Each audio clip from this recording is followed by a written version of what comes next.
I tapped my phone and my heart froze. There they were, Ryan and Emily, my own son and daughter-in-law, rifling through my papers like they belonged to them.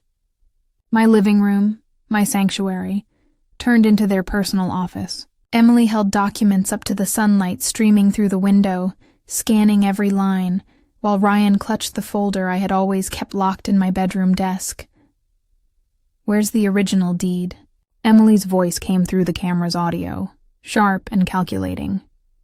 "Mr. Hayes said we need it to make this work." The name made my blood run cold.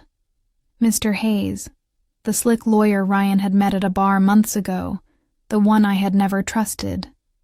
Now I understood why. "It has to be here," Ryan muttered, frustration thick in his voice. "Mom keeps everything organized. Everything. The word, once a compliment about the care I took with my life, now felt like a weapon turned against me. Emily moved closer to the window, holding a paper up to the light. "Look at this, Ryan. It says the house is worth over $150,000 according to the last appraisal. $150,000. The house I had bought with decades of work as a nurse. The house I raised Ryan in after his father left us. A home I had hoped would be his inheritance.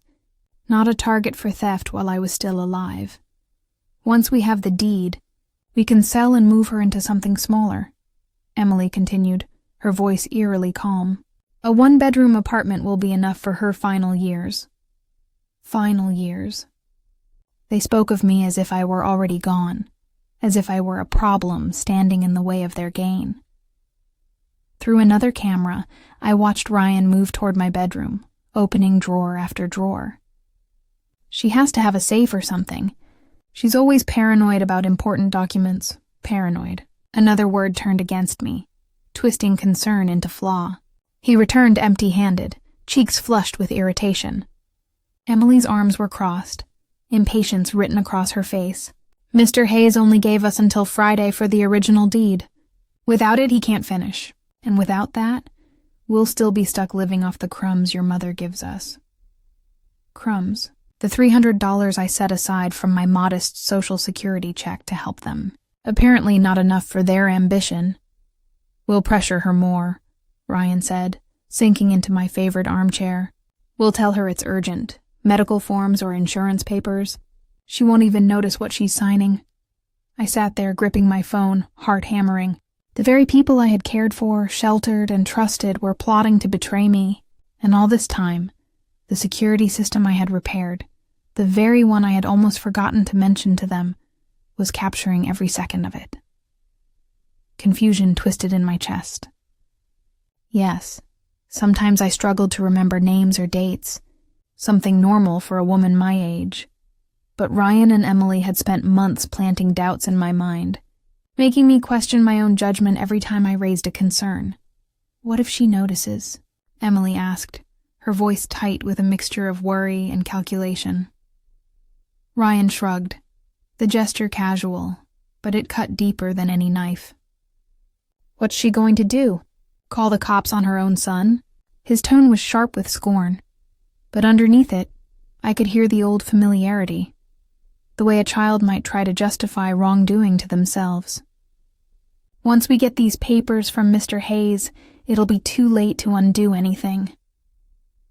Emily's lips curved into a smile, cruel and triumphant, the kind that made my stomach turn. "Perfect," she whispered. "Tomorrow we'll bring her the forged documents from Mr. Hayes. Tell her it's for updating her will. She won't question a thing." They began to stack the papers back into the folders, but not neatly, not as I had left them. Everything was tossed haphazardly, the order I kept for decades ignored entirely. It was as if they wanted me to see the chaos, a silent taunt that they had no shame in their theft. Before leaving the living room, Ryan paused and looked directly at the camera. My breath caught. Had he discovered me? Did he know I was watching every move from my phone? But he didn't. He just lingered, thinking, and muttered under his breath, "I wish we didn't have to do this." Emily's voice broke through. laced with both irritation and feigned concern. Second thoughts? No, Ryan said softly, almost as if convincing himself. She's my mother, the woman who raised me alone, who worked 2 jobs to give me everything I needed. For a heartbeat, a tiny spark of hope flickered inside me. Maybe the boy who used to cling to me after nightmares still existed somewhere under this greed. Maybe there was a chance he could still remember what family meant. But Emily placed a firm hand on his shoulder, tilting him toward the dark path they had chosen. Think about our future, Ryan. About the life we want, the children we want. Can we depend on someone who's slowing down every day? This house is our way forward, our independence. And just like that, the last shred of my old son vanished. His face hardened, eyes clouded over with ambition and avarice. You're right, he said finally, voice empty of the boy I had raised. It's time to think about us. They left, and I stayed behind, gripping my phone as if it were my only lifeline. This wasn't a movie, a story with a predictable ending. This was my life unraveling in real time. 35 years I had devoted to Ryan, nurturing him, teaching him, protecting him, sacrificing my own happiness and dreams. I had worked double shifts as a nurse to pay for his education, for his life, for his future.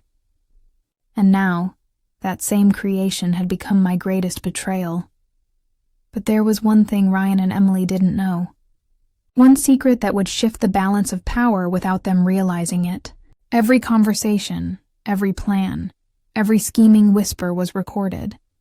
The cameras that had once felt like a small act of paranoia were now my shield and sword. For the first time in months, I had the upper hand. The war had begun, and they didn't even know they had already lost. For the next 3 days, I lived in 2 worlds at once. Outwardly, I remained Eleanor, the loving mother, making breakfast, asking casual questions, smiling as Ryan kissed my forehead before leaving. But behind the screen of my phone, I became a silent observer, a private investigator in my own home. Every step, every glance, every whispered plot was captured. The app the technician had installed gave me eyes everywhere. Living room, kitchen, hallway, even the small room Ryan and Emily had turned into their private planning space. On Tuesday morning, I watched them coordinate their next moves. Emily sprawled across the sofa, laptop open, papers strewn across the coffee table, her expression cold and precise. Ryan paced nervously, hands wringing, clearly anxious despite his attempt to appear in control. Mr. Hayes says the papers are ready, Emily said, scanning her screen. But we need the original deed to make the final comparison. Otherwise it won't work. Ryan stopped pacing, biting his nails, a habit I had tried for years to correct. What if she notices it's missing? Emily looked up, her gaze sharp, a faint, calculating smile tugging at her lips. She won't. She trusts us. Or thinks she does. That trust is enough. And I sat there, heart racing, mind sharp, knowing the moment of reckoning was coming. They were hunters, confident in their prey. But with every word, every plan, they were walking straight into the trap I had set. I just don't know, Ryan muttered, fidgeting with the edge of the kitchen counter. She's 68. She hasn't touched those papers in months. We could just borrow it for a little while and put it back before she notices. Borrow it? Emily's voice was sharp, incredulous. You mean steal it? Ryan's gaze drifted toward the kitchen where I was pretending to make lunch. What if what? Emily pressed, tone cold and calculating. What if she suspects something? Ryan's voice lowered. I've noticed she's been watching more closely lately, like she's paying attention to us. My heart lurched. Had they noticed I was monitoring them? Could they see through my calm? Emily laughed softly, dismissively. Ryan, please. Your mother spends half her day talking to her shows and the other half talking to herself. If she were really that sharp, she'd have noticed you haven't looked for a job in 2 weeks. 2 weeks. So all that frantic excuse about job hunting had been a lie, a cover while they schemed. "You're right," Ryan admitted reluctantly, voice edged with guilt. "But I don't know. I feel like she's judging me constantly." "That's your guilt talking," Emily replied, eyes cold as ice. "You still see her as this sainted mother figure instead of what she really is, an obstacle. A roadblock to the life we want. Obstacle. The word hit me like a hammer. To them, I wasn't a person. I was simply something in the way, a nuisance to be removed so they could claim their prize." Emily snapped her laptop shut with a precise, almost ritualistic click. "Once we have the house, we can find her a decent assisted living facility. Something affordable yet comfortable. With the $150,000 from the sale, we can invest in our business and still have enough to take care of her. Properly. Their plan was polished, cruelly meticulous. They wanted to sell my home, my sanctuary, and place me somewhere controlled, using the proceeds as leverage for their ambitions." Ryan sank into a chair beside her, and for a moment, he looked relaxed, almost like the boy I had raised. "You really think it'll work?" Emily brushed a strand of hair from his forehead, her voice honeyed, soothing. "Mr. Hayes has done this before. He has connections at the county records office. The transfer can be completed in 2 weeks. 2 weeks, Ryan, and the house is ours." "And the cost?" Ryan asked, still hesitating. $5,000, Emily replied, her tone casual, as if discussing a shopping trip. "Expensive, yes. But the net profit? Over $100,000. It's an investment worth making. $5,000. The price they placed on my trust, my home, my dignity as a mother." For the rest of the day, I performed a careful masquerade. I cooked their favorite meals. I asked about their plans, laughed at jokes that didn't amuse me, even offered extra money to go to the movies. Every smile was an effort, every word a mask, but I needed time to process, to strategize, to prepare. When night fell and they slept, I retreated to the kitchen with a cup of tea and my phone. I replayed every recorded conversation, every whispered plan, committing every detail to memory, dates, amounts, names. I had the evidence of their criminal scheme. I could destroy them in an instant. Yet I hesitated. Perhaps a shred of hope remained that Ryan would come back to his senses. Perhaps I needed to fully comprehend the lengths they would go to, or perhaps, deep inside, I needed a moment of confrontation first, before anything irreversible happened. Wednesday morning arrived with soft rain tapping against the windows, like a quiet warning. Ryan and Emily sat across from me at breakfast, the air tense with anticipation. They exchanged glances, subtle signals I pretended not to notice. "Mom," Ryan said after finishing his coffee, "we need to talk about something important." My chest tightened. This was the moment they had prepared for, the opening they had rehearsed. "Of course, sweetie," I replied, keeping my voice calm, steady. "What is it?" Emily cleared her throat and placed a folder I didn't recognize on the table. "Mom, we've been thinking about your future." "My future?" I asked, curiosity edging over confusion. "Yes," Emily said smoothly, "about your financial security." "Financial security?" I repeated, genuinely puzzled, sensing the trap hidden beneath their words. "Yes," Ryan said, taking my hand with a false tenderness that made my stomach twist. "We've been looking into wills, medical insurance, all the important legal things you should have in place." Emily opened the folder and pulled out several thick documents, their official appearance designed to intimidate. "A lawyer friend of Ryan's helped us get these ready," she said sweetly, though the name Mr. Hayes rang in my head. "They're standard forms, nothing complicated." "What kind of documents?" I asked, keeping my voice carefully light, the naive tone they expected. "They're to make sure that if anything happens to you," Ryan said, Your will and the ownership of the house are all legally protected. It also gives us authorization to handle medical and financial matters if you ever can't manage them yourself. Authorization to manage my life. The weight of those words pressed down on me. They wanted complete control over my future, under the guise of concern. It's for your own good, Mom, Emily added, syrupy and calculated.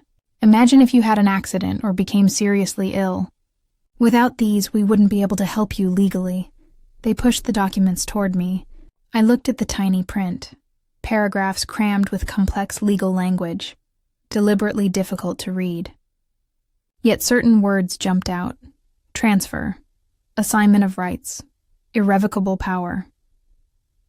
I don't understand all of this, I said slowly, holding the papers up. Could you explain it to me more clearly? Ryan's smile remained fixed, though I saw the flash of impatience in his eyes. Mom, it's boring technical stuff, he said. The important part is signing here, and here. He pointed to several lines marked with small X's. The lawyer says it's urgent because of new tax laws, he added, a rehearsed urgency in his tone. Lies. They wanted me to sign without reading. What if I want to read it first? I asked, feigning innocence. I like to know what I'm signing. Emily's patience began to crack. Mom, it's over 20 pages of legal jargon. It would take days to understand everything. And Ryan's right. It's urgent. We trust that Mr. Hayes did everything correctly, Ryan said, his tone rehearsed and smooth. He's a highly respected professional. Respected. Mr. Hayes, the man whose shady reputation they had openly admitted to before. Well, I said finally, setting the documents on the table. Let me think about it until tomorrow. It's a very important decision, and I want to be certain. The room went silent. Thick, suffocating silence. Ryan and Emily exchanged subtle, alarmed glances, trying to hide their frustration. Mom, Ryan's voice hardened slightly. We really need you to sign today. The lawyer appointment is first thing tomorrow. If we don't bring the papers signed, what chance? I asked, keeping my tone calm.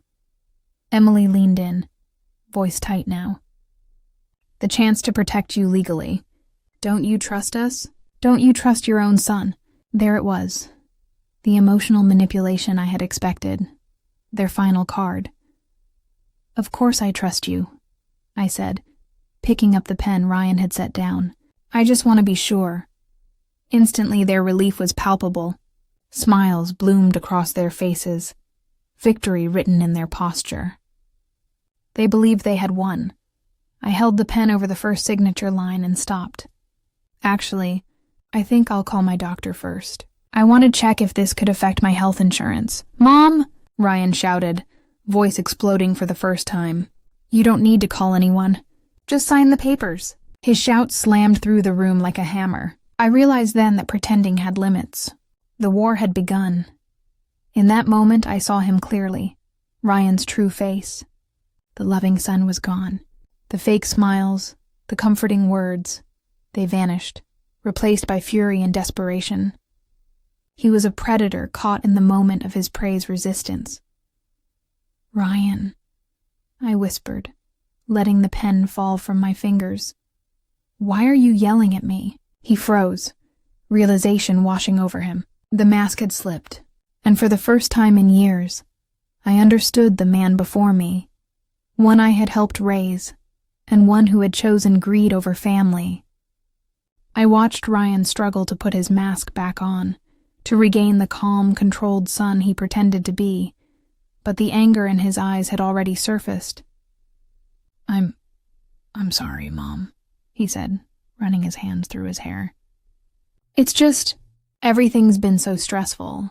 The finances, the job hunt, it's all too much. Emily reached out, her hand resting lightly on his arm. The gesture looked soothing, but I knew it was a silent warning. Control yourself. What Ryan means, she added smoothly, her voice deceptively calm, is that these legal procedures are stressful for everyone. Better to get it done quickly rather than drag it out unnecessarily. Unnecessarily, I repeated in my mind, tasting the condescension, as if my hesitation was the whim of an old, senile woman rather than a basic instinct to protect myself from betrayal. I understand you're stressed, I said, standing up from the table, but I am not signing anything until I know exactly what it means. I may be older, but I'm not an idiot. The word surprised even me, coming out with a force I hadn't used in months. Ryan and Emily froze. No one is saying you're an idiot, Ryan muttered, though his voice carried a dangerous edge. Then don't treat me like one, I shot back. I took the folder and placed it carefully in the first kitchen drawer I could find. A symbolic act, yes, but I needed them to see that I still had control over my life. Ryan and Emily stayed at the table, whispering, their gestures animated, their frustration unmistakable. I retreated to my bedroom under the guise of taking a nap, though really, I needed to review the recordings of the conversation. Locked in my room, I opened the surveillance app. There they were, still in the dining room, leaning toward one another, voices low, tense, hands moving with agitation. This isn't going according to plan, Emily said, clearly irritated. She was supposed to sign without questions. She's been more cautious lately, Ryan replied. I think she suspects something. You didn't tell anyone else, did you? Emily asked, suspicion sharpening her tone. Of course not, she answered herself, a smirk in her voice. I'm not stupid. Emily drummed her fingers against the table thoughtfully. We'll need another strategy. If she won't sign willingly, we have to pressure her differently. How? Ryan asked. Her life depends on us financially, Emily said casually. All the private health services, the extras beyond her Social Security, shopping trips, errands, assistance. Yeah, but she covers the basics herself, Ryan muttered. Exactly, Emily said, a malicious grin spreading across her face. The basics won't be enough.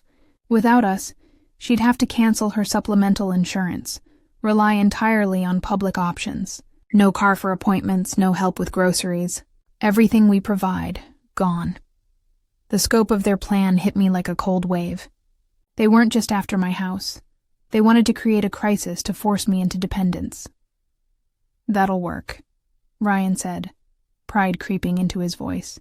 She'll have no choice but to sign if we remove the extras she relies on. Exactly, Emily said, venomously calm. And if she resists, we tell her we can't support her because we need legal certainty for our future. It's an investment. Investment. They spoke as if their care for me were a business transaction, with expected profits and returns. How long before she caves? Ryan asked, frowning, the thrill of the plan already clouding his judgment. 2 weeks max, Emily said, shrugging. The same time frame they had mentioned for the fraudulent legal transfer. I listened as they left the dining room for their room, discussing every detail of their scheme. They planned to cancel my supplemental insurance that very day, deny me access to the car for medical appointments, and stop helping with grocery shopping that required heavy lifting. Their greed had a chilling precision. They had measured, calculated, and timed everything. They thought they were in control, but they didn't know I was watching, and I wasn't powerless. It was a calculated plan, designed to manipulate me psychologically and erode my independence. What chilled me most was how meticulously it had been mapped out. They knew my weaknesses, my daily routines, and exactly how to pressure me without raising immediate suspicion. That afternoon, while pretending to relax on the living room couch, I watched them initiate the first stage of their scheme. Ryan was on the phone. Yes, I want to cancel the supplemental health policy for Eleanor Vega, I heard him say clearly. Effective immediately. Yes, I'm her son and have legal authority for this. A lie. He had no authority to touch my affairs. And yet the company accepted it without verification. Meanwhile, Emily was at the table, going through the various expenses she and Ryan had been covering over the past months. She made meticulous notes in her planner. Specialized medications, rides to doctor appointments, grocery runs, occasional home help. "Tomorrow we begin scaling back all of this," she said when Ryan returned from the call. "And if she asks why, we tell her it's due to financial strain, that she'll have to manage on her own." "And if she adapts, what then?" Ryan asked. "She won't," Emily said confidently. "I've been observing your mother. She thrives on order, stability, comfort. Once she feels that slipping, she'll do whatever it takes to restore it. Sign anything we put in front of her to regain control. They were partly right. I did value my comfort, but they completely underestimated my willingness to sacrifice luxury to maintain my autonomy and dignity." That night, after the house had quieted, I sat in the kitchen and went over my next move. I had recordings of every conversation, every admission of fraud, and now evidence of financial coercion aimed at me. Yet I wasn't ready to call the authorities. There was still a fragment of hope, a maternal instinct that wanted to give Ryan one last chance to recognize the monster in his own choices. I needed to confront him, to see if any part of the son I had raised remained. Before I could act, I had to secure my evidence. I copied every video and audio file to a hidden USB drive and uploaded duplicates to a secure email account I had created for emergencies. If anything happened to me, if they tried to manipulate me legally or physically, I would ensure a permanent record of their crimes existed. Thursday arrived, the sun shining as if mocking the darkness in my home. Ryan and Emily moved through breakfast with practiced normalcy, but I could feel the tension pulsing beneath their calm facades. "Good morning, Mom," Ryan said with forced cheerfulness. "Did you sleep well?" "Like a baby," I lied smoothly. The truth was that I had spent most of the night planning, analyzing every word, every gesture, every possible move they could make. Emily smiled, carefully measured. "Perfect, because today we need to discuss some changes in our financial situation." I sipped my coffee, keeping my expression neutral. "Changes?" I asked innocently, though I already suspected what was coming. Ryan exchanged a meaningful glance with Emily before speaking. "Well, Mom, as you know, I've been searching for work for the past several weeks. Several weeks. A euphemism for months of no real effort," Emily added, "and our savings are depleting faster than we anticipated." Their so-called savings, they had none. They lived entirely on my generosity. Ryan leaned forward, his voice grave, theatrical. "That means we'll need to make some temporary adjustments to household expenses." "Adjustments?" I asked, feigning concern. I already knew exactly what that meant. "Things like your supplemental health insurance," he continued, pausing for dramatic effect, "the use of the car for non-essential trips, and certain additional expenses we've been covering." The full extent of their plan was clear. Create financial dependency to strip me of independence, manipulate me into submission and make me feel helpless. They thought I would crumble under pressure, but I was far from powerless. "They're temporary measures, of course," Ryan said smoothly, "until we find a more permanent solution." A more permanent solution. The words hung in the air like a threat. They were talking about taking my house. "I understand," I said quietly, lifting my coffee mug but keeping my tone calm. "And what exactly would this permanent solution be?" Emily leaned forward, her eyes bright with calculated anticipation. "Well, Eleanor, if we finalize those documents from yesterday, we'll have the legal security needed to make long-term investments for our family's future." Long-term investments. They meant selling my home and putting me into a care facility, stripping me of the life I had built. "I see," I said evenly, folding my hands. "So the documents from yesterday weren't for my protection at all. They froze." My words had cut the veil of their strategy. I had connected the dots between their economic pressure and the fraudulent legal papers, Mom? Ryan began, voice attempting reassurance. We're just trying to do what's best for everyone. No, I snapped, standing and letting my chair scrape against the floor. You want what's best for you, and you're willing to destroy your own mother to get it. The silence that followed was absolute. Finally, after days of watching and acting, I had put all my cards on the table. The war was open now, no longer covert. Ryan and Emily stared at me, shock and calculation warring across their faces. They were realizing they had underestimated me. I was no longer a naive mother to manipulate. I was the opponent. Mom, Ryan said cautiously, his voice coated with false concern. I think you're misunderstanding our intentions. Really? I crossed my arms. Then explain to me why your so-called financial crisis coincides perfectly with your demand that I sign documents you wouldn't let me read. Emily leaned in, the patronizing smile she had perfected over months on her face. Eleanor, we just want to help you navigate the legal complexities.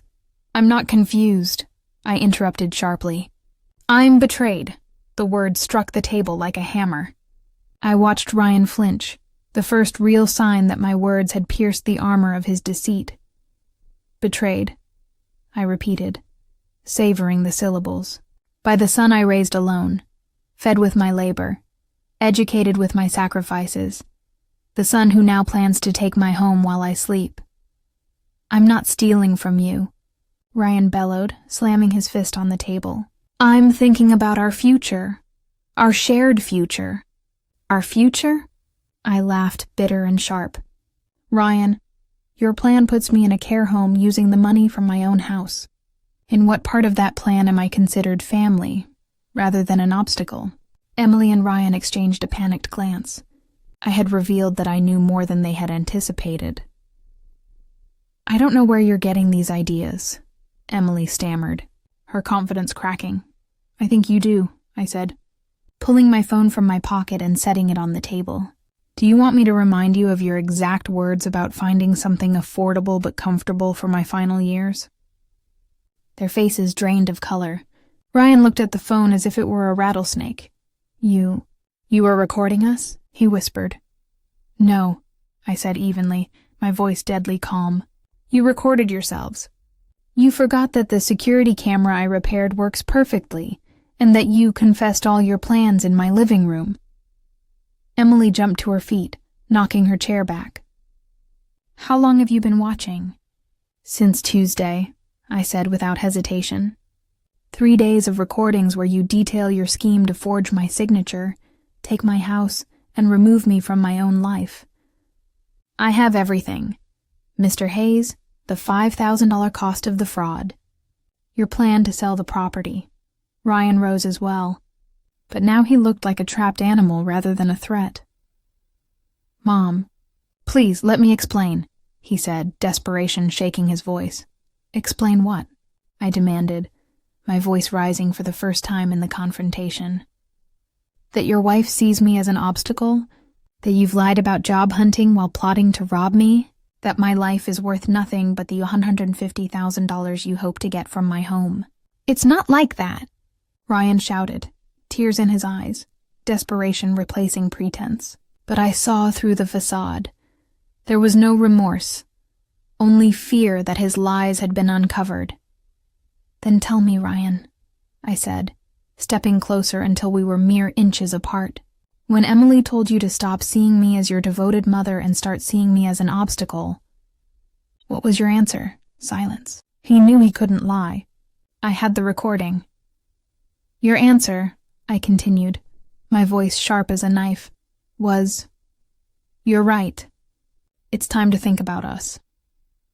Those are your exact words. Ryan, after 35 years of my sacrifice, of everything I did to raise you, you decided it was time to sacrifice me for your own gain.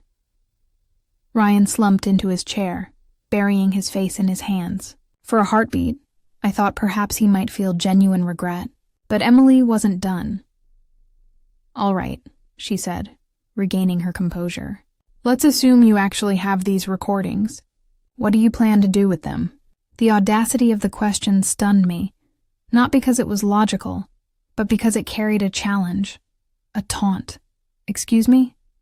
I asked. I'm asking, she said, arms crossed. Are you really willing to destroy your own family over a house? Destroy my family? I repeated slowly, savoring each word. Emily, you two have already destroyed it. I'm simply defending myself. Defending yourself? Her scoff cut through the air. A 68-year-old woman, living alone with no family besides us. What are you going to do, Eleanor? Call the police? Report your only son? I remained calm, though my heart pounded. If necessary, I said evenly. Emily's smile was pure malice. And who's going to believe you? An elderly woman, alone, spying on her own family, obviously paranoid. I clenched my fists. I have proof. You mean those recordings you illegally made? She interrupted, her tone measured and cold. Recordings taken without consent, on property where we live legally. Any competent lawyer would have them dismissed in minutes. My pulse quickened. Was she right? Could everything I had recorded be dismissed simply because I had set up a security camera? Emily began pacing slowly, circling the table like a predator. And even if somehow the recordings survive, who would take seriously a woman clearly exhibiting paranoid behaviors? Spying on her own family? Imagining conspiracies? Isolating herself socially? I'm not isolated, I said, but my voice sounded uncertain even to me. When was the last time you spoke to a friend? She asked sharply. When did you last leave the house for anything that wasn't absolutely necessary? Ryan finally looked up, his tone cautious but confident, a trace of the sun I once knew still visible. It's true, Mom, I've been worried about you. That's why we wanted those documents signed. So if your mental health declines, we'd have the legal tools to help you. Mental health. That word stabbed at me. They were rewriting the narrative, turning me, the betrayed mother, into the villain of the story. Nothing is wrong with my mental health, I said, but the edge in my voice wavered, betraying the slightest crack in my certainty. Really? Emily asked, sitting back down, smug, in control. You installed secret cameras to spy on us, refused to sign basic legal papers, and interpreted normal conversations about your care as conspiracies. Doesn't that make you the paranoid one? They aren't conspiracies, I shouted, anger rising like a storm. Mom, we were talking normally about your future and safety, Ryan said quietly, almost pleading. It's your interpretations, seeing threats in every word, that makes this look extreme. It was a masterful manipulation, diabolically brilliant. They had turned my discovery of their betrayal, the truth, into evidence against me, painting me as unstable, while they masqueraded as the rational, caring family members. Mr. Hayes, I said, my voice tight, you talked about him and the $5,000 for the documents. Mr. Hayes is a licensed attorney handling legitimate legal matters, Emily said smoothly, without a flicker of hesitation. The $5,000 covers his fees for preparing complex paperwork all above board. Completely lawful. And the talk about the nursing home, selling the house. Ryan's voice was slow, almost condescending. Mom, we were discussing future options in case you ever need specialized care. Any responsible family thinks ahead. I felt the floor tilt beneath me. Every recording, every conversation I had captured was now being reframed to suggest my own instability rather than their betrayal. But you called me an obstacle, I murmured, my voice faltering. Your reluctance to plan for your future has been an obstacle to helping you properly, Emily corrected, patient, as though speaking to someone in fragile mental health. Ryan came closer and placed his hands lightly on my shoulders. We're genuinely worried about you, Mom.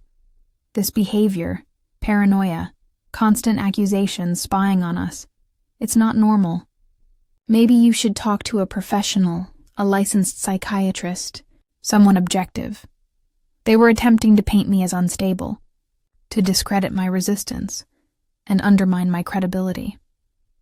I took a steadying breath, gathering my resolve.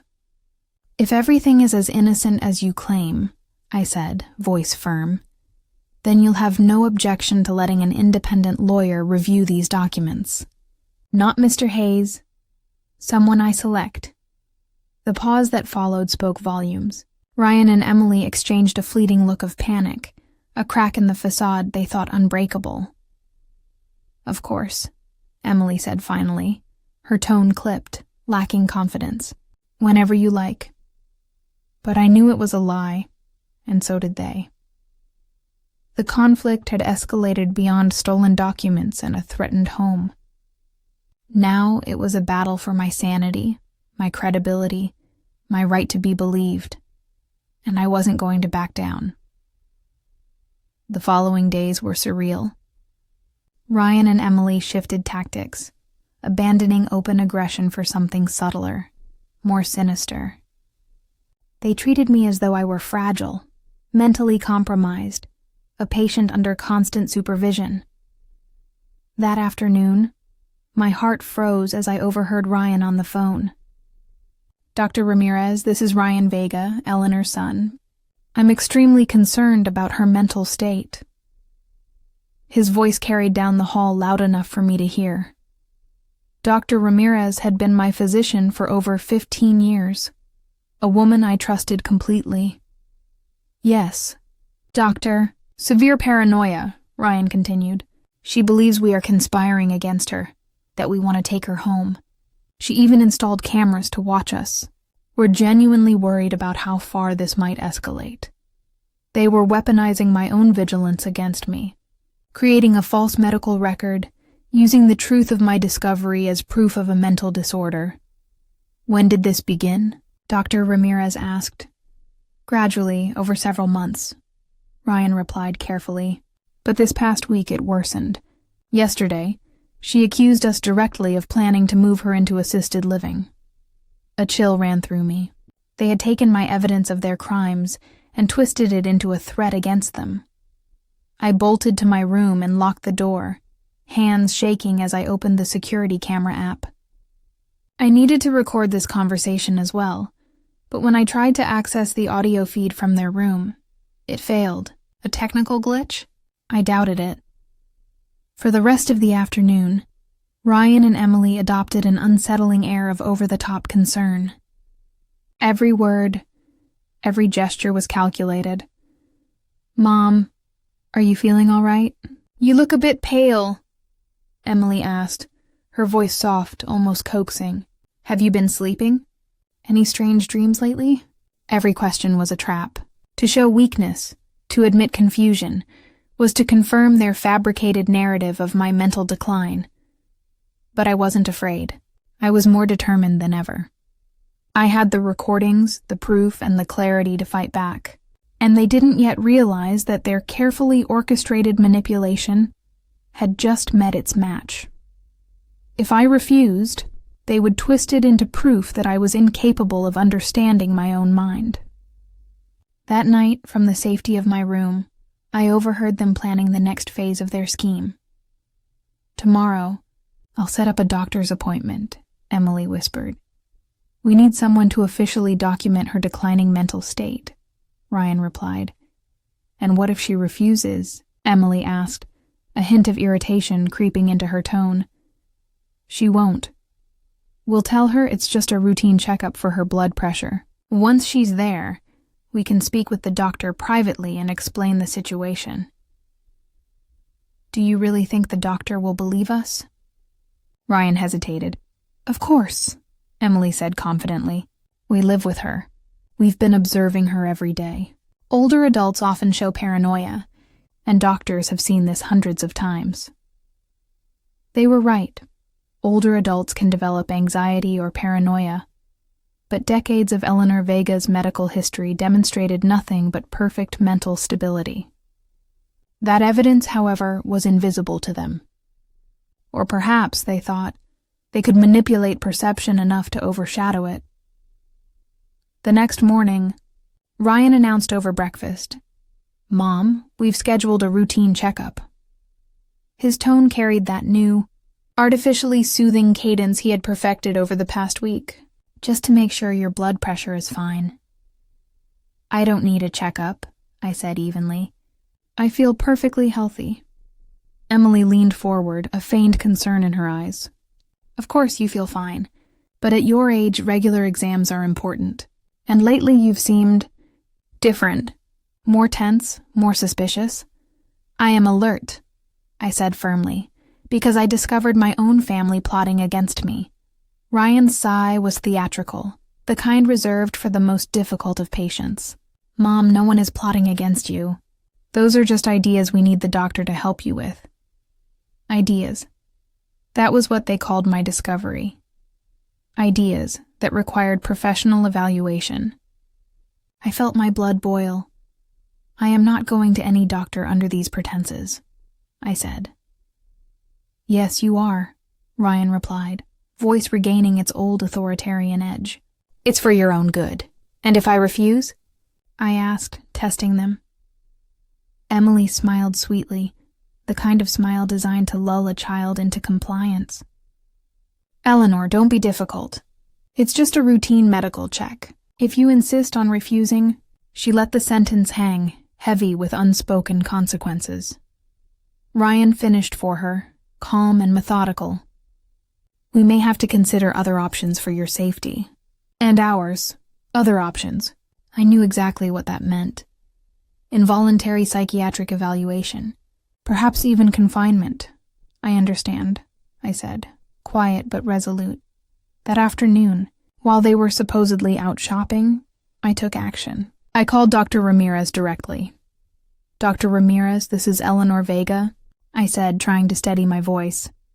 "Eleanor, what a coincidence," Dr. Ramirez replied. "Your son was just here, very concerned about your mental state." My stomach dropped. Ryan had already begun weaving his false narrative. "Doctor, I need to speak with you personally, outside of any appointment he scheduled privately," I said firmly. There was a pause on the line. "Eleanor, do you feel safe at home? Is your son treating you well?"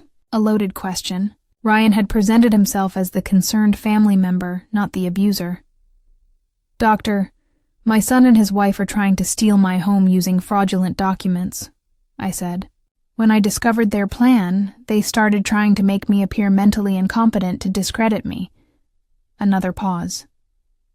"Those are serious accusations. Do you have proof?" "I have complete recordings of their conversations where they outline every step of their plan," I said, heart pounding.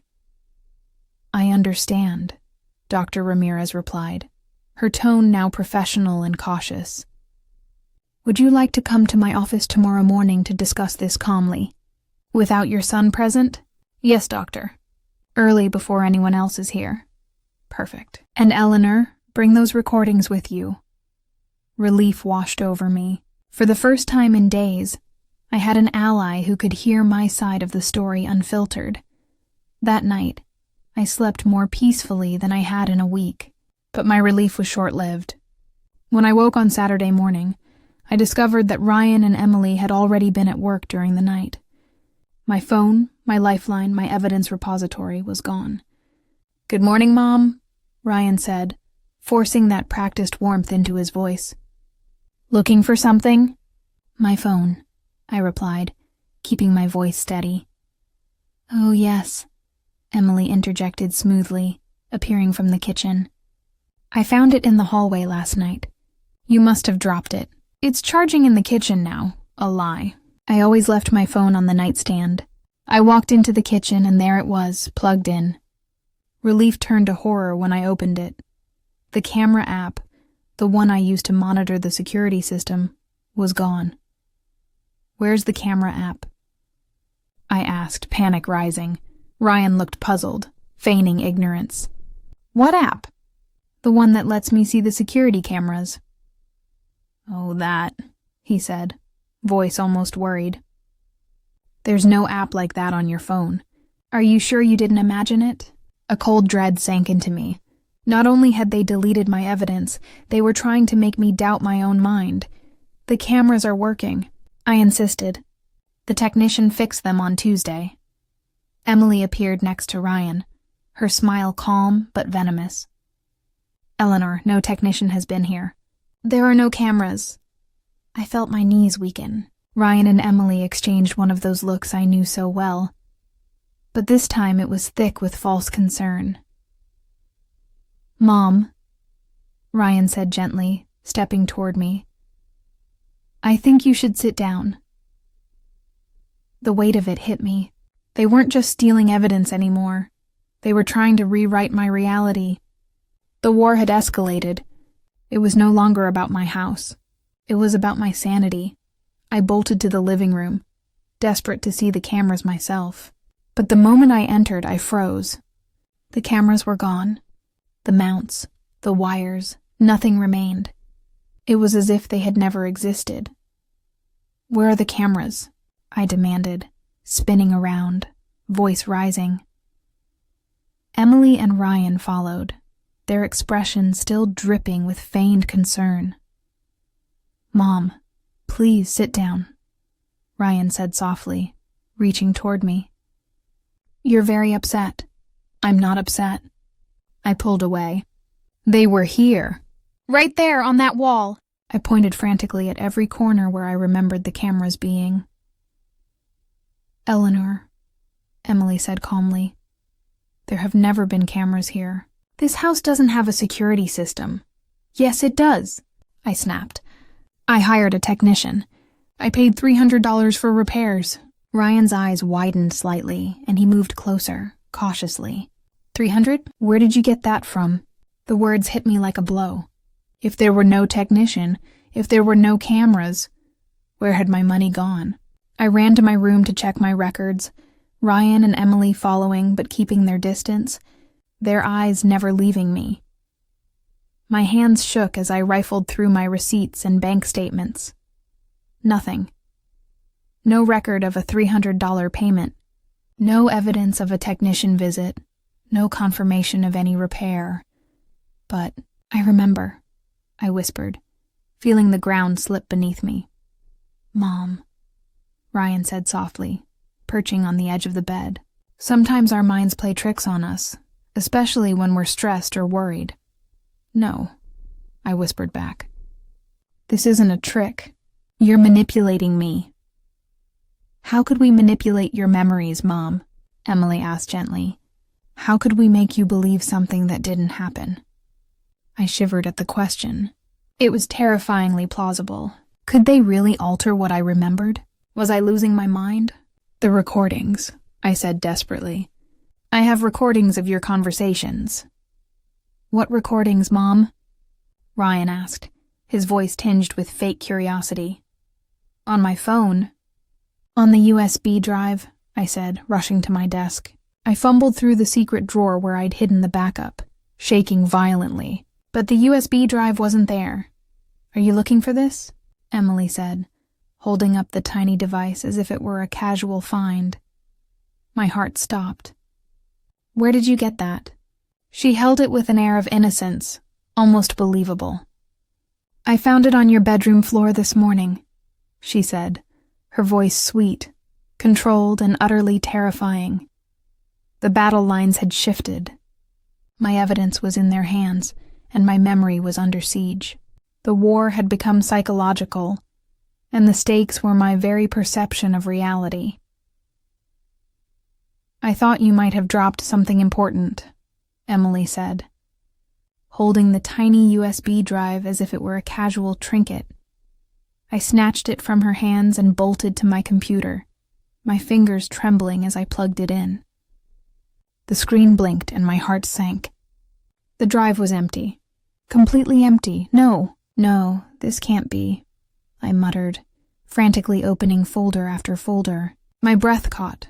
Hours of recordings, my painstaking documentation of their conversations, seemed gone. Eleanor, Emily said, placing a hand on my shoulder. This drive is new. It's never been used. Look, it doesn't even have temporary files or any signs of previous use. She was right. The USB drive gleamed, untouched and sterile, as though it had just come from the store. I pressed on, desperation sharpening my voice. I copied them here. I spent hours transferring every recording. What recordings, Mom? Ryan asked, kneeling in front of me, taking my hands in his. Please explain what you think you recorded. I looked at him, feeling my chest tighten. Your conversations about Mr. Hayes, about the $5,000 for legal fees, about selling the house, about placing me in a nursing home. Ryan sighed, a mix of patience and weariness on his face. Mom, Mr. Hayes is a legitimate lawyer. The $5,000 were fees for real legal procedures. Nobody ever discussed sending you anywhere. Yes, you did, I shot back. I heard you. When? Ryan asked calmly. Tuesday morning. You were in the living room going through my documents. I was at interviews all morning, he said, holding up his phone, and Emily was at her sister's house helping with the kids. We weren't both home until the afternoon. He handed me the phone. Text messages, time-stamped, confirmed his movements. Interviews from 9:08 a.m. to 12:30 p.m. Emily at her sister Yolanda's from 9 a.m. to 4 p.m. I stared at the screen, numb. But I saw you. Mom, Ryan said gently. I think you had a very vivid dream. Dreams can feel so real that they seem like actual memories. It wasn't a dream, I whispered. I was awake. I know what I heard. Emily sat on the other side of the bed, her voice soft, almost soothing. You've been taking long naps lately. Maybe you dreamed it and didn't realize. I froze. Could I have mistaken a dream for reality? Stress had robbed me of sleep for weeks, leading to long, unwitting naps during the day. I clung to my last anchor. The documents. You wanted me to sign fraudulent papers. Ryan exchanged a look with Emily, then replied carefully, Mom, we showed you completely normal legal documents to update your will and make sure that, if you ever need medical help, someone could legally assist you. That's it. Can I see them again? I asked, still shaky but needing proof. Of course, Ryan said, leaving briefly and returning with the same folder. I flipped through it slowly, trying to shed the panic that had clouded my mind. Medical power of attorney, a will update, basic authorizations for a family member to handle finances if I became incapacitated. Nothing sinister, nothing fraudulent, see? Emily said gently. These are completely standard documents. Any responsible family should have them. You simply felt pressured to sign without reading carefully. Ryan added, We suggested you didn't need to wade through all the legal jargon at once because the forms are standard. But we never stopped you from reading them. When you asked for time to think, we respected that. I exhaled slowly, relief mixing with lingering suspicion, and the economic pressure I thought I saw, canceling my health insurance, denying me the car. Ryan frowned, genuine confusion on his face. Mom, we mentioned financial difficulties, yes, but we never threatened to cut you off or jeopardize your medical care. We only discussed temporary adjustments to household expenses. And Mr. Hayes? The corrupt lawyer? Ryan shook his head, calm now.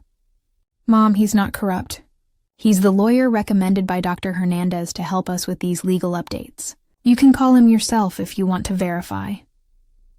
I sank back in my chair, stunned, trying to absorb the truth. My mind, exhausted and tense, struggled to untangle reality from my fears. But slowly, piece by piece, clarity emerged. What I had feared as a betrayal had been a series of honest efforts to protect me legally. My son, my daughter-in-law, had not been conspiring against me. My paranoia, fueled by exhaustion and stress, had painted a vivid but false picture of treachery. For the first time in days, I felt a fragile, cautious relief. I had been prepared to fight a war that didn't exist, armed with evidence that now seemed illusory. Yet the lessons remained: caution, vigilance, and the importance of clear communication, even with those we trust the most. Every explanation they offered seemed reasonable, Every piece of evidence I had believed in crumbled beneath the weight of verifiable facts. Had I been losing my mind? Could my imagination have fabricated a conspiracy so elaborate that it appeared real? "Mom," Ryan said, taking my hands gently, looking me straight in the eye. "We're genuinely worried about you.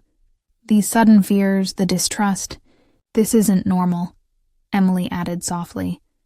"Please let us take you to Dr. Ramirez just to make sure everything's okay. We want to help." For the first time in days, their concern felt real. The theatrical tones of guilt and performance I had been sensing were gone. They seemed genuinely afraid for my well-being. "And if the doctor says I'm fine?" I asked quietly. "We'll celebrate," Ryan said without hesitation, "and we'll apologize for doubting you. We love you, Mom. We just need to be sure." Their words struck me with a mixture of relief and unease. Could it really have been my imagination? Could stress, age, and isolation have conspired to create visions of betrayal so vivid they seemed real? "Okay," I whispered at last. "I'll go to Dr. Ramirez." A collective sigh of relief escaped both Ryan and Emily.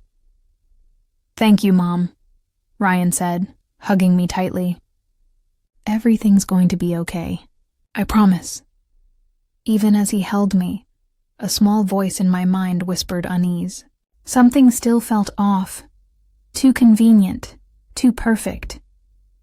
But it was fading into the background, drowned by the weight of their apparent sincerity. Monday morning arrived, bright and deceptively calm. As I prepared to leave for Dr. Ramirez's office, Ryan's phone rang. I caught snippets of the conversation, and my stomach sank. "Mr. Hayes? So early? No, we haven't completed it yet. I understand the deadline is today. The client is more alert than anticipated. Can't you return part of the advance? Yes, give me 1 more week. Signed by Friday?" The words struck me like a thunderclap. Signed voluntarily. Forge the signature if necessary. My heart raced. It wasn't a dream. It wasn't paranoia. It had all been real. From the beginning, Ryan and Emily had been plotting a complex scheme to manipulate me, to gain legal control over my house. Every erased camera, deleted recording, fabricated alibi, and staged conversation had been deliberate. I forced myself to stay calm in the car. My mind raced, reconstructing the timeline of their deception. They had removed the cameras, replaced my USB drive, staged alibis for the times I thought I had caught them conspiring, and tried to make me look like a paranoid, irrational older woman. But they had slipped. They had spoken too loudly on the phone, betraying the truth. Once inside Dr. Ramirez's office, I spoke immediately, urgency sharpened in my tone. "Doctor, please, I need you to listen very carefully. Caleb has been orchestrating a plan to steal my property." Dr. Ramirez leaned back, her professional curiosity evident. "Caleb? That's a serious accusation, Eleanor. Can you explain exactly what you mean?" "Yes," I said, steadying my voice. "He and Emily have been planning to forge my signature to transfer my house to their names. I have proof, recordings, timelines, evidence of their alibis. They've tried to manipulate my reality, erase the evidence, and make me appear unstable." Dr. Ramirez's eyes narrowed, focused on me with a mix of concern and intensity. "Eleanor, that is very serious. We need to address this carefully. But first, I want you to tell me everything from the beginning. Every step, every conversation you remember." I took a deep breath, feeling the weight of weeks of fear lift slightly. For the first time, I felt that my story was not only being heard, but being believed. The war of manipulation, deceit, and psychological abuse that had threatened to unravel my sense of reality was about to be challenged by truth and justice. The room was quiet, except for the hum of the office. I began recounting everything. Their fabricated alibis, the erased recordings, the threats disguised as financial concern. Dr. Ramirez listened, taking meticulous notes, her expression growing more resolute with every detail. It was clear now. The battle was no longer just in my mind. It was real, and I had allies who could see it for what it truly was. I wasn't losing my mind. I had been under siege, and for the first time in weeks, I could begin to reclaim my reality. "Do you have any proof of what you're claiming?" Dr. Ramirez asked, her tone measured but firm. I swallowed hard, the weight of recent events pressing on me. "They destroyed everything. The security cameras are gone, the recordings erased. They even manipulated my own memory, making me think I imagined it all." "And how do you know it wasn't a figment of your imagination?" she pressed gently. "Because," I said, my voice trembling but determined. "Just an hour ago, I overheard Ryan talking on the phone with Mr. Hayes, the lawyer they planned to hire for the forgery. I heard him mention a $3,000 advance and that Emily could forge my signature if necessary." Dr. Ramirez's pen moved across her notepad as I spoke, her expression darkening with each detail. "Can you repeat the conversation word for word?" I recounted every line, every pause, every inflection I had heard. Her eyes narrowed slightly, a mix of concern and determination. "Eleanor, if this is true, these are serious allegations of elder abuse and fraud. The authorities may need to be involved. But I need to ask, do I believe you?" I met her gaze. "You have known my medical history for 15 years. You've monitored my cognitive health. You know I haven't shown any signs of dementia or cognitive decline. My last neurological exam was normal." "Yes," she said, nodding slowly. "And Caleb called saying you were developing paranoia?" "That's right," he called, worried, pretending concern. "But now, after recounting everything to you, you see there's another explanation, right?" "Yes," she said firmly. "It wasn't paranoia. It was correct intuition. You sensed a real threat. You weren't imagining anything." Relief surged through me. For the first time in days, I felt validated. My instincts had been right from the start. "What do you suggest we do?" I asked, voice steadier now. "First," Dr. Ramirez said, "we'll perform a full cognitive exam right here, to officially document your mental acuity. Second, I'll provide you with contact information for a private investigator who specializes in family abuse cases. Third, we'll consult with an elder protection attorney. Caleb must not know about any of this until we have legal safeguards in place." For the next 2 hours, she tested me thoroughly. Memory, executive function, spatial reasoning, and abstract problem solving. Every test was perfect. "Eleanor," she finally said, leaning back with a smile, "your cognitive health is exceptional. There is no decline, no dementia, nothing that would impair your decision-making. Can this be documented officially?" I asked eagerly. "Already in progress," she replied. "This medical report states that you are fully competent to manage your own affairs." We returned home around noon. Ryan and Emily greeted me with an uneasy cheerfulness. "How did it go, Mom?" Ryan asked, masking his anxiety. "The doctor confirmed I'm perfectly fine," I replied smoothly. "No cognitive issues. Just stress." Their faces betrayed relief and subtle disappointment. "Stress?" Emily asked, trying to sound curious rather than suspicious. "Yes," I improvised, smiling slightly. "Stress from living alone, managing my affairs, and understanding legal documents properly." Ryan and Emily exchanged a quick, triumphant glance. "That's wonderful news, Mom," he said. "So, are you ready to sign the papers now?"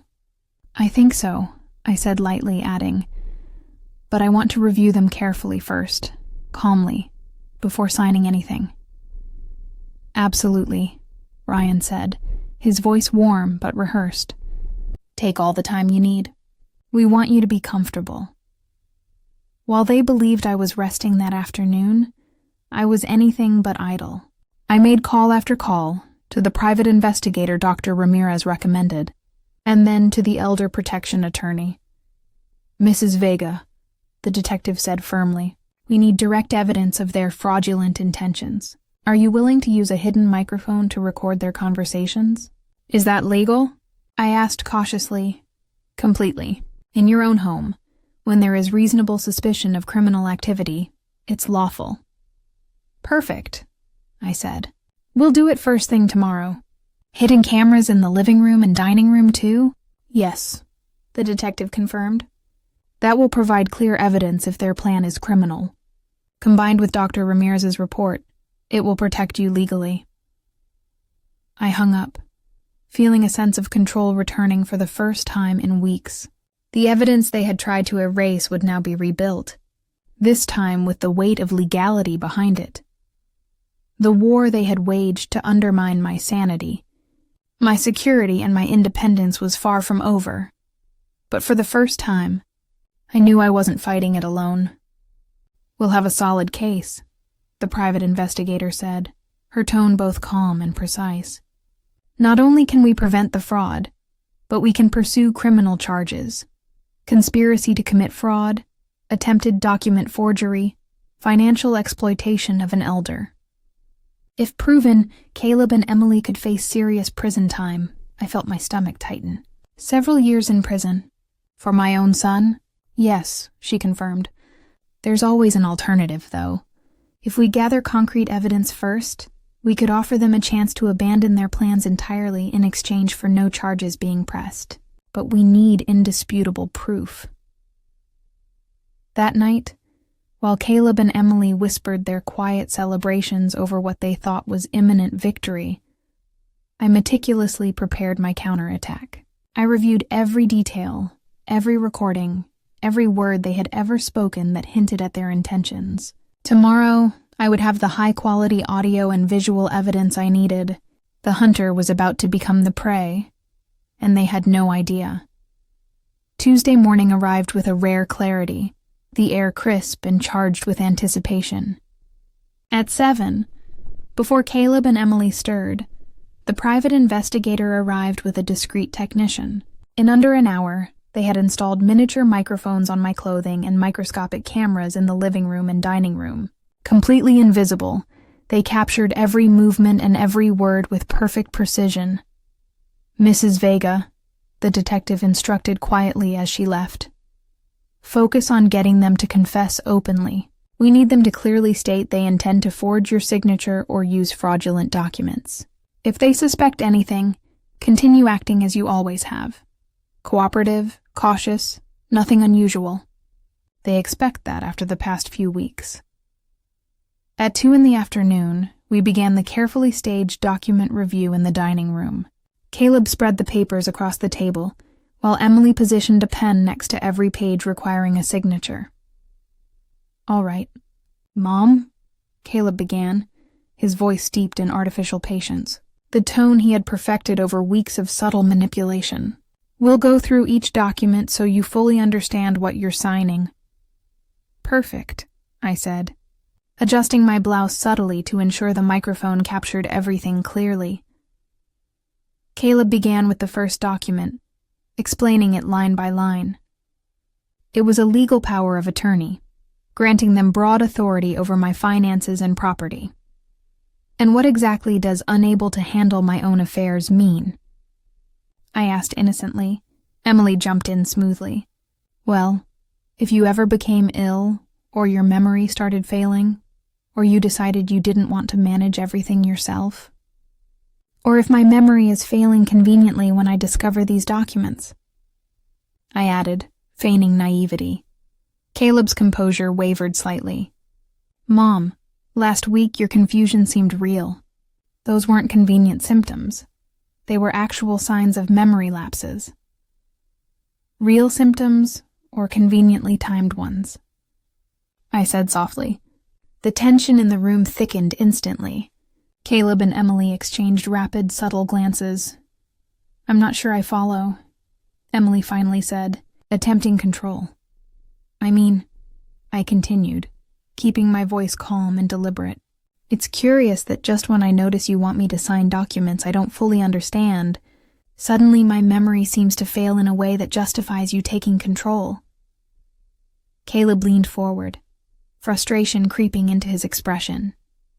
Mom, no one is trying to control your life, are we? Then explain to me why this document gives you the right to sell my house without my consent. I said, pointing to a specific clause. Emily's voice sharpened. It doesn't give us that right. Yes, it does, I insisted, holding her gaze. Right here, it states you may dispose of real property as you see fit for what you deem the well-being of the family. Caleb exhaled, a mix of irritation and disbelief. Mom, that clause is for emergencies, if you needed expensive medical care, or if we had to place you in a care facility. Why bring up nursing homes? Emily's tone gained a sharp edge, betraying the first signs of panic. Because I heard you say that with $150,000 from selling the house, you could find something affordable yet comfortable for my final years. The room fell into tense silence. Caleb went pale, and Emily's eyes darted around, calculating her next move. For the first time, I saw the cracks in their carefully constructed facade. The trap was working. I had baited them with their own words. And soon, every intention, every hidden motive, would be captured for good. I don't know what you're talking about, Emily muttered, her voice wavering. Of course you do, I replied calmly, leaning back in my chair. Just like you know Mr. Hayes isn't a legitimate lawyer, but someone who specializes in forging signatures and creating fake documents. Caleb sprang from his seat, a mix of anger and disbelief twisting his face. Where did you hear that name? In your phone conversation yesterday morning, I said steadily. When you mentioned that I was more alert than expected, and that Emily could forge my signature if necessary, the mask finally fell. Caleb's eyes darted between me and Emily. A flash of panic mingled with fury, like a child caught in a lie. You've been spying on us, he accused. I've been protecting myself, I corrected, my voice calm but firm. From the people who decided stealing from me was easier than working honestly. Emily stepped closer, her movements slow and deliberate. Eleanor, it doesn't matter what you think you heard. You have no proof. Nothing. I stood, feeling a strange sense of clarity wash over me. Are you sure about that? Emily's arrogance hardened. Completely sure. We made certain you had no proof, just like when we removed the security cameras last week. Exactly, I said, my gaze steady. Caleb relaxed slightly, convinced he had regained control. Like when you erased all my recordings, replaced my USB drive, and fabricated those alibis for Tuesday morning. I continued, letting the words hang in the air. Emily's smile faltered but quickly returned, cruel and condescending. Yes, but it doesn't matter. In the end, you'll sign the documents anyway. And if I refuse? I asked, my voice soft but firm. Caleb's smile turned malicious. Then Plan B comes into play, a fabricated medical certificate declaring you mentally unfit to manage your affairs. Emily leaned closer, her face inches from mine. After that, we'll place you in the cheapest facility we can find and sell this house to fund our future, without you. Caleb added, his tone icy and final. Mom, you've already served your purpose in our lives. There it was. The confession I had been waiting for, clear, cold, irrefutable. I absorbed it quietly. And you feel no remorse for betraying the woman who gave you everything? Who loved you unconditionally? I asked, keeping my tone even. Remorse. Caleb laughed bitterly. For a woman who made us live like beggars off her scraps? Emily scoffed. This house is worth a fortune, and we've been scraping by while waiting for your monthly handouts. Handouts of $300 a month, Caleb continued, venom dripping from every word, when we could be living like millionaires. Millionaires with my money, I corrected, letting the weight of my words sink in. No, Caleb countered, eyes blazing, with money that is rightfully ours. I'm your only son. This house should be mine, by right, by endurance, by having survived 35 years of your control and manipulation. I walked slowly to the window, gazing out at the garden where I had taught Caleb to ride a bike, where laughter and childhood memories lingered. So all of this, Is my fault? Emily nodded, her tone dripping with scorn. Completely. If you had been less selfish, given us access to your money willingly, none of this would have been necessary. I remained silent for a long moment, letting the memories of my life with Caleb and the home I had built settle over me. Then I turned slowly to face them. Calm. Resolute. Now I understand who you really are, I said quietly. Caleb extended a pen toward me, his eyes expecting compliance. You can sign these documents and make everything easier for everyone, he said, voice smooth but tense. I took the pen, feeling its weight in my fingers. You know something, Caleb? I said with a small, unreadable smile. About what? He asked, suspicion creeping into his tone. That you were right about one thing, I said softly. That I am a stupid old woman. And then, with deliberate finality, I dropped the pen onto the table. But I'm not stupid enough to sign my own death sentence. The shock on Caleb and Emily's faces lasted barely 3 seconds before the front door opened, and in walked the private investigator, 2 uniformed officers, and Mr. Hayes, my elder protection attorney. Good afternoon, the detective began, voice calm and authoritative. I'm Detective Wen Morales. Caleb Vega and Emily Herrera, you are under arrest for conspiracy to commit fraud, attempted document forgery, and financial abuse of an elder. For a moment, time seemed to freeze. Caleb's jaw went rigid, his eyes wide in disbelief, while Emily instinctively backed toward the kitchen as if retreating could undo the moment. This is impossible, Caleb muttered, looking at me as if I were some phantom. You have no proof of anything. I calmly placed the small microphone that had been hidden under my blouse on the table next to the stack of documents. Actually, I said evenly, we have high-quality audio recordings of this entire conversation. You explicitly confessed to forging my signature, stealing my house, having me committed to a nursing home, and obtaining false medical certificates to declare me incompetent. Mr. Hayes stepped forward, collecting the documents methodically. In addition to the audio, we have high-definition video of this conversation from cameras installed earlier today, and a full medical report from Dr. Ramirez confirming that Mrs. Vega is in full mental capacity and fully capable of managing her legal and financial affairs. Emily's voice cracked, small and desperate. This is illegal! You recorded us without consent.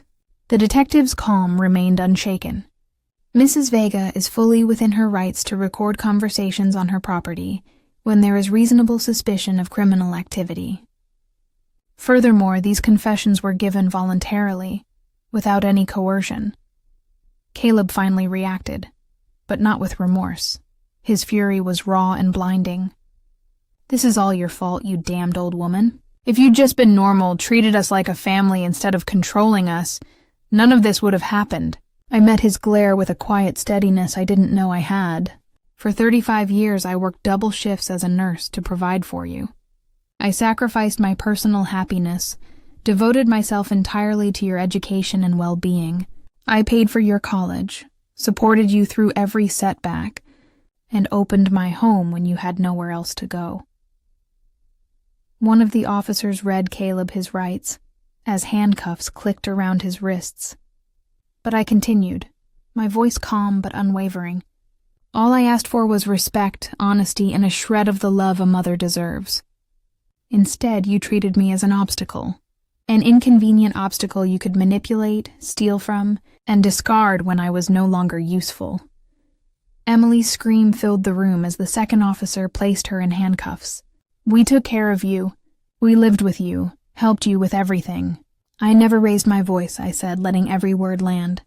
You helped yourself to what you wanted, yes, but only like vultures circling a dying animal. The difference is, you didn't wait for life to take its course naturally. You tried to accelerate it with deceit, fraud, and psychological manipulation. As they were led toward the door, Detective Morales turned to me. Mrs. Vega, with the evidence we've gathered, the district attorney is prepared to file charges for conspiracy, attempted fraud, document forgery, financial exploitation of an elder, and psychological manipulation aimed at incapacitation. Convictions could carry 5 to 15-year sentences for each count. I felt a flicker of something I hadn't allowed myself in years, the faintest glimmer of maternal compassion. "Is there any alternative?" I asked, voice quieter now, tinged with the faintest hope. Mr. Hayes answered firmly, "There could be. They could agree to relinquish all claims on your property or inheritance, maintain a permanent distance of 500 yards from you, and complete a comprehensive family abuse rehabilitation program. But we would only offer such a deal if the evidence is solid. And it is." The room was silent, except for the faint click of handcuffs and the rustle of papers. For the first time in decades, I felt a weight lift from my shoulders. I wasn't just protecting myself. I was taking back everything they tried to steal. My home, my peace, and my dignity. In the tense quiet of the living room, Caleb's hands cuffed behind his back, he looked at me with a mixture of hatred, defiance, and a desperate plea. "Mom, please," he said, his voice cracking. "I'm your only son. Are you really going to ruin your own family over a house?" I held his gaze steadily, feeling the weight of the past weeks finally crystallize into clarity. "No, Caleb," I said firmly. "You destroyed this family the moment you decided my life, my dignity, and my trust were worth nothing more than the money you could get from my house. I am protecting what remains of my peace, and my right to live these years in safety and respect." Emily shifted uneasily beside him, her earlier bravado gone, replaced by an expression of fear and reluctant resignation. Neither of them had anticipated that the mother they sought to manipulate had been quietly gathering every piece of evidence, every recording, every detail, to ensure that justice could not be denied. Once Caleb and Emily were escorted out and the front door closed behind them, a profound silence settled over the house. But this silence was not suffocating or ominous. It was the quiet of a home reclaimed, of danger removed, of betrayal exposed and punished. I sank into my favorite sofa, the one where I had comforted Caleb as a toddler after scraped knees, read him bedtime stories during stormy nights, and shared laughter and movies through his teenage years. Now it belonged entirely to me, my sanctuary restored. Over the next 3 months, the legal process continued under Mr. Hayes's careful supervision. Caleb and Emily ultimately agreed to the deal. They relinquished all claims to my property, agreed to maintain a permanent distance from me, and completed mandated rehabilitation programs. Their sentence was reduced to 18 months in prison, far less than the maximum they could have faced, but sufficient to ensure accountability for their actions. Some people asked if I regretted taking such decisive action against my own son. My answer has always been the same.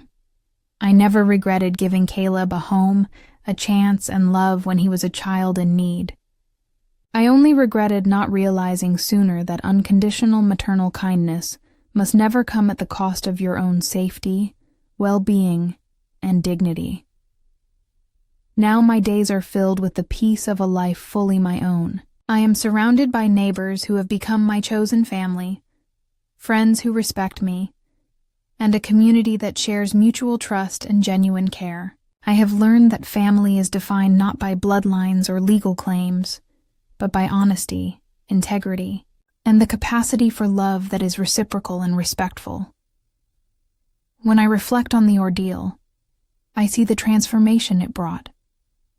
The woman who emerged from those months of fear and manipulation is stronger, wiser, and unshakably free, no longer at the mercy of those who would exploit her, no longer questioning her own mind or sanity. I have learned a profound truth. Sometimes, saving yourself requires the courage to sever ties with those you once thought you loved, to reclaim your life and your dignity, and to embrace a future defined solely by your own strength and judgment.